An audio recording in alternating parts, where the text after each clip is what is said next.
നീ എന്തിനാ പാതിരാത്രി എന്നെ വീട്ടിൽ കിടപ്പത്? അല്ല, ഞാൻ എവിടെ പോകാനാണ്? അച്ഛൻ വീട് മാറി ആകാശം അമ്മിക്കണം ഞാൻ അറിഞ്ഞിട്ടില്ല. ആരുണ്ടെന്നെ ഉറക്കാനായിട്ട് തീരുമാനിച്ചണ്ട അച്ഛനെ. ആ പെന്നില്ലേ പന്നി, അവനാണ് എന്നെ ഇട്ട് കൊടുത്തത്. അവനോട് ഞാൻ പണി കൊടുത്തണ്ട്. എന്നാലും അമ്മരെന്നെ ഉറക്കുന്നു തോന്നുന്നുണ്ട് അച്ഛന്. അത് ഉറപ്പാണ്. പിന്നെ ആശം വിചാരിച്ചാലാണ് എന്നെ രക്ഷിക്കാൻ പറ്റുള്ളൂ. എനിക്കിന്ന് ഈ പ്രായത്തിൽ നിന്നെയൊന്നും ചുമടെടുക്കാൻ പറ്റില്ല. എവന് ഓരോ ആവശ്യം വന്നപ്പോഴൊക്കെ ഞാൻ സഹായിച്ചിട്ടുണ്ട്. ഗ്രാമത്തായി ഞാൻ ആശന്റെ തല്ലാതെ വേറെ എവിടെ പോകാനാണ്? ഇനി ഒരു കേസിൽ ഞാൻ ഇടപെടില്ല. ഞാൻ ഇങ്ങോട്ട് പോകാനാണ്. ഈ സ്ഥലം വിടാൻ നമുക്ക് പോ.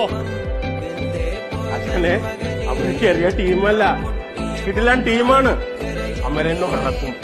ഞാൻ അവിടുന്ന് പരാക്രമം പാഞ്ഞാണ് ഇവിടെ എത്തിയത്. ഇവിടെ എത്തിയപ്പോ എനിക്ക് നോക്കി ഞാൻ ഞങ്ങും പോകണില്ല.